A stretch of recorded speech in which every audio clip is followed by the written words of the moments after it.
اعوذ باللہ من الشیطان الرجیم بسم اللہ الرحمن الرحیم الحمد للہ رب العالمین الصلاة والسلام علی اشرف الخلق محمد وآلہ الطیبین الطاہرین اللہم صل علی محمد وآل محمد وعجل فرجہم۔ آج ہماری گفتگو مسئلہ ثالثہ کے بارے میں ہے، کتاب اللمعہ میں۔ مسئلہ ثالثہ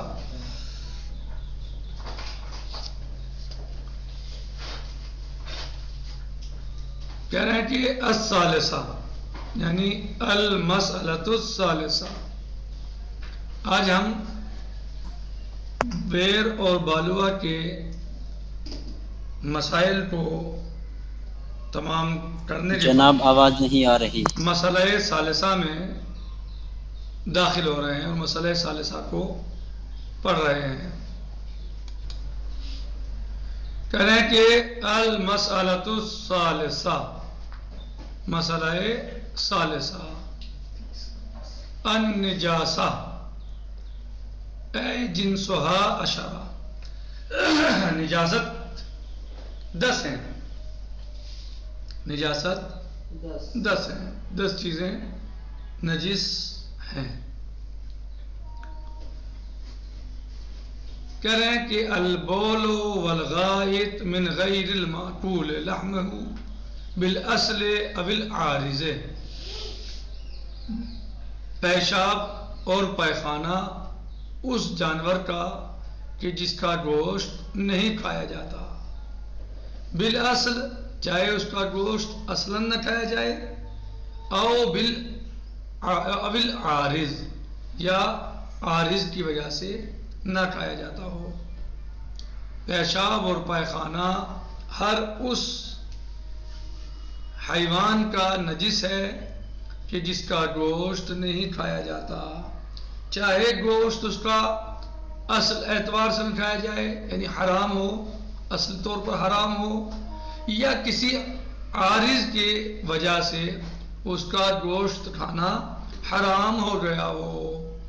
ایسا ہو جاتا ہے، بہت سے جانور ایسے ہیں کہ مثلا حلال ہیں لیکن عارض کی وجہ سے ان کا گوشت کھانا حرام ہو جاتا ہے، جیسے موتوا وغیرہ، کوئی انسان کسی جانور سے متی کر لے تو اس کا گوشت حرام ہو جاتا ہے، یا مثلا اور دیگر مثلا فضلہ وغیرہ کھانے والا جانور ہے، مستقل عادت بنا لے، وہ غذا اس کی بن جائے وغیرہ۔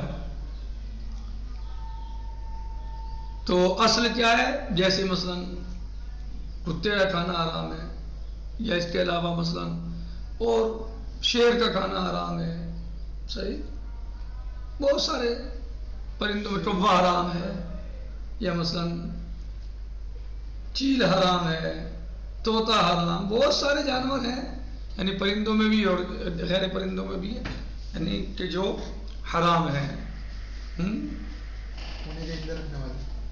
ٹائیگر حرام ہے،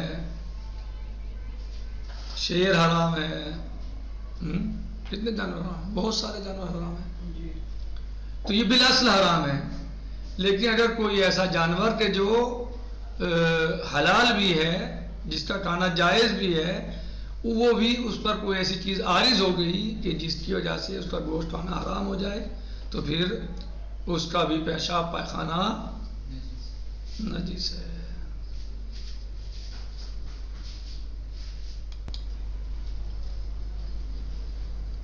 ذی النفس یعنی خون جہندہ، اے الدم القوی الذی یخرج من العرق عند قطعہ، یعنی ایسا جانور کہ جس کا گوشت کھانا حرام ہے اور جو خون جہندہ رکھتا ہے، ان کا خون جہندہ کیا مطلب؟ یعنی اگر اس کو ذبح کیا جائے تو اس کا خون اچھل کر نکلے، شدت کے ساتھ نکلے، تو ایسے جانور کا پیشاب پائخانہ نجس ہے. یعنی انہوں نے یہ ذی نفس جو ہے، یعنی ہو سکتا ہے کہ بعض جانور ایسے ہوں کہ جن کو کھانا جو ہے وہ گوشت کھانا حرام ہو، لیکن ان کا پیشاب پائخانہ نجس نہ ہو. وہ کیسے؟ کہ اگر وہ خون جہندہ نہیں رکھتے تو ان کا پیشاب پائخانہ مثلا نجس نہیں ہے. جی جب اسے کاٹے نس کو، جب نس کاٹی جائے، قط کاٹنا، عرق،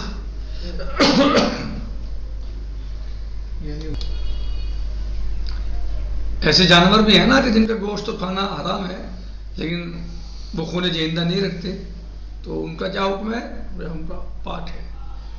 کہ والدم والمنی من ذی النفس، اور خون اور منی اس جانور کی کہ جو نفس سائلہ رکھتا ہے. آدمین کانا ام غیرہ، یعنی وہ حیوان آدمین کانا ام غیرہ، جس کے یعنی جو نفس سائلہ رکھتا ہے، چاہے اس کا خون اور منی نجس ہے، چاہے وہ آدمی ہو یا غیر آدمی ہو. بریان ام بحریان، چاہے بری ہو یا بحری ہو، یعنی چاہے وہ زمین پہ رہتی ہو مخلوق، خشکی میں رہتی ہو یا سمندر میں رہتی ہو. وَإِنْ أُكِلْ لَحْمُهُ، اگرچہ اس کا گوشت بھی چنا کھایا جاتا ہو. بھئی مثلا مرغی ہے، گوشت کھایا جاتا ہے اس کا، مرغ کا، لیکن خون نجس ہے. مثلا بکرا ہے، گوشت کھایا جاتا ہے لیکن خون نجس ہے. اسی طرح بہت سے جانور ہیں، خون نجس ہے لیکن اور منی نجس ہے لیکن گوشت ان کا کھانا جائز ہے. جی والدم والمنی من ذی النفس، وہی تو بتا رہے ہیں. تینوں چیز والدم خون نجس ہے اور منی نجس ہے. کس کی؟ من ذی النفس، جو خون جہندہ رکھتا ہے، اس کی خون اور منی نجس ہیں، چاہے وہ آدمی ہو یا غیر آدمی ہو، بری ہو یا بحری ہو. وَإِنْ أُكِلْ لَحْمُهُ، اگرچہ اس کا گوشت ہی چنا کھایا جاتا ہو. مرغ کا گوشت کھایا جاتا ہے، بکرے کا گوشت کھایا جاتا ہے، اونٹ کا گوشت کھایا جاتا ہے، لیکن منی اور خون نجس ہے. کیوں؟ کیونکہ نفس سائلہ رکھتے ہیں. ٹھیک ہے، یہ ذی نفس سائلہ ہے. وَالْمِيتَ مِنْهُ، اور میت بھی نجس ہے. اے من ذی النفس وَإِنْ أُكِلْ، یعنی خون جہندہ رکھنے والے کا مردار بھی نجس ہے، اگرچہ وہ کھایا ہی کیوں نہ جاتا ہو. کیا یعنی اس کا گوشت کھانا حلال ہی کیوں نہ ہو. جی سمجھا گے؟ اب آئیے والکلب والخنزیر، اور کتا اور سور، یہ بھی نجس ہیں دونوں. البریان، کون سے؟ جو خشکی میں رہتے ہیں. وَأَجْزَاهُمَا وَإِن لَمْ تَحُلُّهَا الْحَيَاةُ، اور ان کے تمام اجزاء نجس ہیں چاہے ان میں زندگی بھی نہ پائی جائے. تو جیسے بال وغیرہ ہوتا ہے، رواں ہے، بڑے ہوئے ناخون ہیں، مثلا سب نجس ہیں. وَمَا تَوَلَّدَ مِنْهُمَا، اور جو ان دونوں سے پیدا ہوں، کتے سے یا سور سے، وہ بھی نجس ہیں. وَإِن بَايَنَهُمَا فِي الْإِسْمِ، اگرچہ وہ اگر ان سے نام میں الگ ہیں، یعنی جو جانور کتے اور سور سے پیدا ہو رہا ہے وہ بھی نجس ہے. اما المتولد من آدم وطاہر، لیکن وہ حیوان یا جانور کہ جو ان دونوں میں سے کسی ایک سے پیدا ہو رہا ہے اور ایک طاہر سے پیدا ہو رہا ہے، یعنی ایک طاہر ہے اور دوسرا نجس ہے. مثلا کتا اور بکری، مثلا اگر یہ مل جائیں اور ان سے بچہ پیدا ہو تو اس کا کیا حکم ہے؟ اما المتولد من آدم وطاہر فإنه يتبع في الحكم الاسم ولو لغيرهما، کہہ رہے ہیں کہ یہ تابع ہے حکم میں نام کے، جس کے جیسا ہو، جس کو جو کہا جا سکے. کتا کہا جائے تو نجس ہے، بکری کہا جائے تو پاک ہے. ولو لغیرهما، اور اگر چاہے وہ ان دونوں کے علاوہ ہی کیوں نہ ہو، پھر تو جیسا حکم آئے گا اس پر صادق، جیسا نام ہوگا ایسا ہی حکم آئے گا. تو اوپر جو کہہ رہے ہیں فَإِنِ انْتَفَى الْمُمَاثِلُ فَالْأَقْوَى طَهَارَتُهُ، کہہ رہے ہیں اگر کوئی ایسا جانور پیدا ہو گیا جو پایا نہیں جاتا، مثلا ہے ہی نہیں، مماثل نہیں، جیسا نہیں کوئی، فَالْأَقْوَى طَهَارَتُهُ إِنْ حَرَمَ لَحْمُهُ، کہہ رہے ہیں کہ پھر جو ہے وہ اقوا یہ ہے کہ وہ پاک ہے، وَإِنْ حَرَمَ لَحْمُهُ، اگرچہ اس کا گوشت حرام ہے، ویسے پاک ہے لیکن گوشت حرام ہے، لِلْأَصْلِ فِيهِمَا، اس لیے کہ اصل کیا ہے، حرام ہے ان کا گوشت، اصل کی بنا پر۔ کہہ رہے ہیں کہ وَالْكَافِرُ أَصْلِيًا وَمُرْتَدًّا وَإِنْ انْتَحَلَ الْإِسْلَامَ مَا جَهَدِهِ، کہہ رہے ہیں کافر اصلی اور مرتد دونوں نجیس ہوتے ہیں، وَإِنْ انْتَحَلَ الْإِسْلَامَ مَا جَهَدِهِ، اگر اس نے جو ہے وہ اسلام تو جو ہے وہ یعنی دوسرے مذہب کو اختیار کر لیا، یہ اسلام کا انکار کیا، اسلام سے بغض رکھتا ہے، لبعض ضروریات ہی، اور بعض ضروریات دین کا انکار کر رہا ہے، مثلا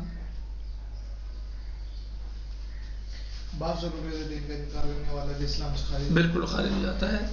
بعض ضروریات دین مطلب کوئی یہ کہے کہ نماز واجب نہیں ہے، ظاہر سی بات ہے وہ دین سے خارج ہے، یعنی نہ پڑھنا الگ ہے لیکن نہ واجب نہ مانے کہ نماز کوئی حیثیت نہیں رکھتی، نماز تک کچھ نہیں ہے، یا مثلا جو ہے جی کسی دوسرے دین کی طرف منسوب ہو جائے، اسلام چھوڑتے ہوئے، صحیح، یعنی بغض کے ساتھ نفرت رکھتا ہو اسلام سے، لباس ضروریات اور بعض ضروریات دین کا انکار کر دے،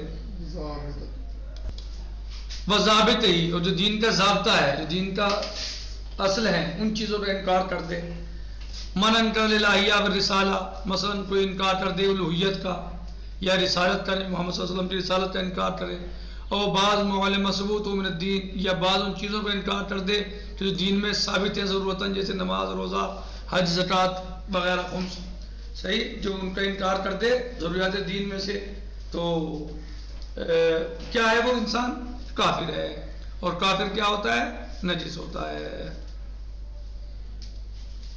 بات سمجھائیں؟ والمسکر الماء بالاصالہ، اور وہ مسکر نشاور ہے کہ جو اصل کے اعتبار سے کیا ہو، مائع ہو، یعنی سائل ہو، بہنے والی ہو، بالاصل کیا خارج کیا، وہ چیز کہ جو سائل نہیں ہے، وہ نشاور شے کہ جو سائل نہیں ہے مگر اسے سائل بنا لیا گیا، جیسے بہت سے پتے ہوتے ہیں، حشیش جڑی بوٹی سے ہوتے ہیں، پتے ہوتے ہیں مثلا ہیں، ان کو انسان مثلا جو ہے وہ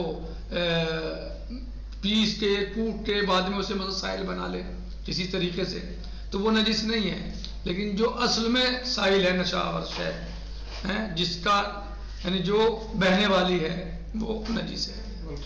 والحمدللہ رب العالمین، باقی غزن سے جی انشاءاللہ، فی امان اللہ، خدا حافظ۔